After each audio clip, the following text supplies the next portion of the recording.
ನಮಸ್ತೆ ವೀಕ್ಷಕರೇ, ನಿಧಿ ಅಡುಗೆ ಚಾನೆಲ್ಗೆ ನಿಮಗೆಲ್ಲರಿಗೂ ಸ್ವಾಗತ. ದಕ್ಷಿಣ ಕನ್ನಡ ಉಡುಪಿ ಕಡೆ ಸೀಸನಲ್ ಆಗಿ ಸಿಗುವಂತಹ ತರಕಾರಿಗಳಲ್ಲಿ ಈ ಮಟ್ಟುಗುಳ್ಳವು ಒಂದು.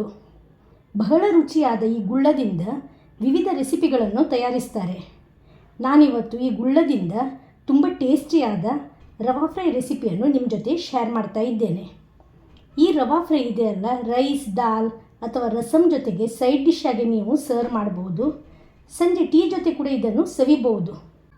ಈ ಮಸಾಲೆಯ ಪೇಸ್ಟ್ ಇದೆಯಲ್ಲ, 1 ವಾರ ತನಕ ನೀವು ಫ್ರಿಜ್ಜಲ್ಲಿಟ್ಟು ಸ್ಟೋರ್ ಮಾಡಿ ಅಗತ್ಯ ಇದ್ದಾಗ ಇದನ್ನು ಉಪಯೋಗಿಸಬಹುದು. ಇದೇ ಮಸಾಲೆ ಹಿಟ್ಟನ್ನು ಬಳಸಿ 10 ಬಗೆಯ ಫ್ರಿಟರ್ಸನ್ನು ನೀವು ಮಾಡ್ಬೋದು. ಬಾಳೆಕಾಯಿ, ಸುವರ್ಣಗಡ್ಡೆ, ಗುಜ್ಜೆ, ಬ್ರೆಡ್ ಫ್ರೂಟ್, ಬೇಬಿಕಾರ್ನ್ ಇತ್ಯಾದಿ 10 ಬಗೆಯ ಪುಡಿಯನ್ನು ತಯಾರಿಸಬಹುದು. ಕೋಟಿಂಗ್ ಒಂದಿಷ್ಟು ಬಿಟ್ಟು ಹೋಗೋದಿಲ್ಲ, ಎಣ್ಣೆ ಸಹ ಹೀರಿಕೊಳ್ಳೋದಿಲ್ಲ. ಬನ್ನಿ ಟೇಸ್ಟಿಯಾದ ಗುಳ್ಳದ ರವಾ ಫ್ರೈಯನ್ನು ಮಾಡುವ ವಿಧಾನ ನೋಡೋಣ. ಈ ರೆಸಿಪಿಗೆ ಇಲ್ಲಿ 2 ಫ್ರೆಶ್ ಆಗಿರುವಂತಹ ಮಟ್ಟುಗುಳ್ಳವನ್ನು ಬಳಸ್ತಾ ಇದ್ದೇನೆ. ಇದು ಮಾಮೂಲಿ ಗುಳ್ಳಕ್ಕಿಂತ ತುಂಬ ರುಚಿ. ಇದನ್ನಿಲ್ಲಿ ತೊಳೆದು ದೊಡ್ಡದಾಗಿ ಸ್ಲೈಸಸ್ ಮಾಡಿಟ್ಟಿದ್ದೇನೆ. ಕಟ್ ಮಾಡಿದ ಈ ಗುಳ್ಳದ ಪೀಸಸನ್ನು ನೀರಲ್ಲಿ ಸೇರಿಸುವ. ಇದನ್ನು ಒಂದು 15 ನಿಮಿಷ ನೀರಲ್ಲಿ ನೆನೆಸಲಿಕ್ಕೆ ಇಡಬೇಕು. ಈ ರೀತಿ ಇಡುವುದರಿಂದ ಇದರ ಕಣ್ಣೀರು ಅಂಶ ಹೋಗ್ತದೆ. ಇಲ್ಲಿ 2 ಹಿಡಿಯಷ್ಟು ಅಕ್ಕಿಯನ್ನು ನೀರಲ್ಲಿ ನೆನೆಸಲಿಕ್ಕೆ ಹಾಕಿದ್ದೇನೆ. ನೀವು ಯಾವುದೇ ವೈಟ್ ರೈಸನ್ನು ಇದಕ್ಕೆ ಬಳಸಬಹುದು. ನಾನಿಲ್ಲಿ ದೋಸೆ ರೈಸನ್ನು ಬಳಸ್ತಾ ಇದ್ದೇನೆ. ಇದು ಒಂದು 15 ನಿಮಿಷ ನೆನೆಸಬೇಕು. ಇದರ ಜೊತೆಗೆ ಬಿಸಿ ನೀರಲ್ಲಿ ಒಂದು 15 ನಿಮಿಷ ನೆನೆಸಿದ ಬ್ಯಾಡಗಿ ಮೆಣಸು, ಒಂದು ಸಾಧಾರಣ 8 ರಿಂದ 10, ಚಿಕ್ಕ ಹುಳಿ ಹಾಗೂ ಕಡಲೆ ಗಾತ್ರದ ಹಿಂಗನ್ನು ಬಳಸ್ತಾ ಇದ್ದೇನೆ.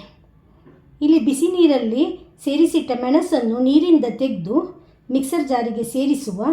ಈ ರೀತಿ ನೆನೆಸಿದ ಮೆಣಸನ್ನು ನಾವು ಗ್ರೈಂಡ್ ಮಾಡುವುದರಿಂದ ಮಸಾಲೆ ಇದೆಯಲ್ಲ ಫೈನಾಗಿ ಪೇಸ್ಟ್ ಆಗ್ತದೆ, ಹಾಗೂ ಮಸಾಲೆದ ಕಲರ್ ಇದೆಯಲ್ಲ ಕೆಂಪಗಾಗಿ ಬರ್ತದೆ. ಇದರ ಜೊತೆಗೆ ಈ ಹುಳಿ ಇದರಲ್ಲಿ ಸೇರಿಸುವ. ಹಿಂಗನ್ನು ನಾವು ನಂತರ ಸೇರಿಸ್ತಾ ಇದ್ದೇವೆ. ಹಾಗೂ ನೀರಿಂದ ಸ್ಟ್ರೈನ್ ಮಾಡಿದ ಅಕ್ಕಿಯನ್ನು ಇದರಲ್ಲಿ ಸೇರಿಸುವ.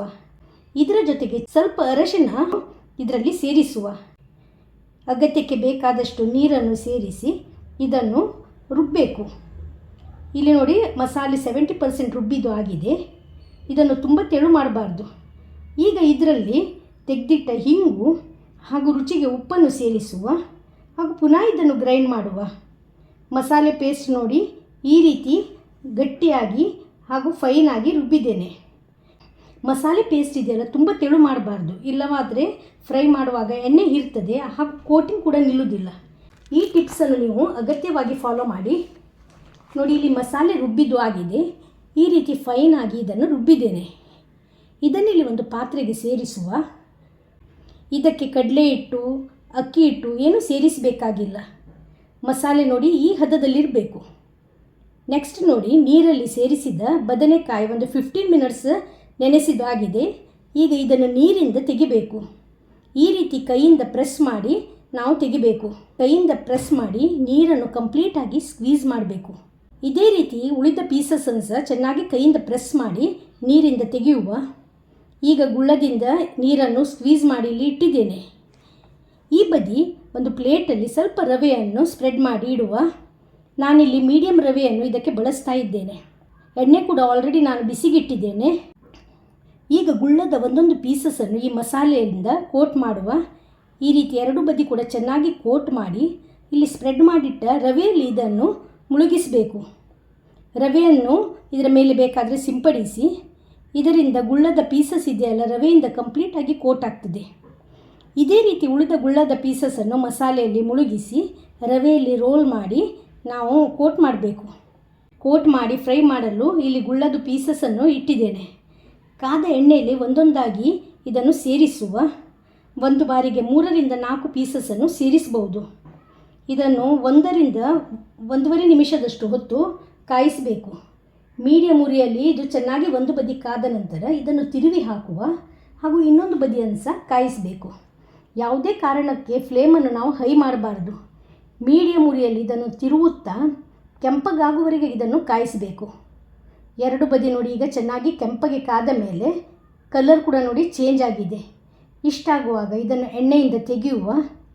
ನೋಡಿ, ಎಣ್ಣೆ ಒಂದಿಷ್ಟು ಹೀರಿಕೊಂಡಿಲ್ಲ, ರವೆಯ ಕೋಟಿಂಗ್ ಕೂಡ ಬಿಟ್ಟು ಹೋಗಿಲ್ಲ, ಪರ್ಫೆಕ್ಟಾಗಿ ಬಂದಿದೆ. ಇದೇ ರೀತಿ ಉಳಿದ ಪುಡಿಗಳನ್ನು ಸಹ ಕಾಯಿಸುವ. ಎರಡು ಬದಿ ಚೆನ್ನಾಗಿ ಕಾಯಿಸಿ ಹದವಾಗಿ ಕೆಂಪಗೆ ಕಾದ ಪೋಡಿಗಳನ್ನು ಎಣ್ಣೆಯಿಂದ ತೆಗೆದು ಒಂದು ಪ್ಲೇಟಲ್ಲಿ ಇಡುವ. ಇಲ್ಲಿ ಬಿಸಿ ಬಿಸಿ ಗುಳ್ಳದ ರವಾ ಫ್ರೈ ಒಂದು ಬಟ್ಟಲಲ್ಲಿ ಸೇರಿಸಿಟ್ಟಿದ್ದೇನೆ. ಹೊರಗೆ ಕ್ರಿಸ್ಪಾಗಿ ಒಳಗೆ ಜ್ಯೂಸಿಯಾಗಿ ಪರ್ಫೆಕ್ಟಾಗಿ ಬಂದಿದೆ.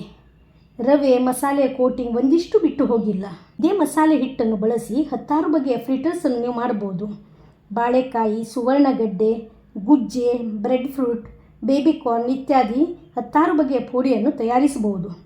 ರವೆ ಬಳಸದೆ ಪ್ಲೇನ್ ಪೋಡಿಯನ್ನು ಸಹ ಇದೇ ಮಸಾಲೆ ಬಳಸಿ ತಯಾರಿಸ್ಬೋದು. ಸೊ ಇವತ್ತಿನ ಈ ಗುಳ್ಳ ರವಾ ಫ್ರೈ ಮಧ್ಯಾಹ್ನದ ಊಟಕ್ಕೆ, ಸಂಜೆ ಟೀ ಜೊತೆಗೆ ಒಂದು ಎಕ್ಸಲೆಂಟ್ ಕಾಂಬಿನೇಷನ್ ಅಂತ ಹೇಳ್ಬೋದು. ನಾನು ಹೇಳಿದ ಮೆಥಡನ್ನು ಫಾಲೋ ಮಾಡಿ ನೀವು ಈ ರೀತಿ ರವಾ ಫ್ರೈಯನ್ನು ಮಾಡಿ ಸವಿಯಿರಿ. ಹೇಗಾಗಿದೆ ಅಂತ ನಿಮ್ಮ ಫೀಡ್ಬ್ಯಾಕನ್ನು ತಿಳಿಸಿ. ವಿಡಿಯೋ ಇಷ್ಟವಾಗಿದ್ದಲ್ಲಿ ರೆಸಿಪಿಗೆ ಲೈಕ್ ಕೊಡಿ, ಶೇರ್ ಮಾಡಿ.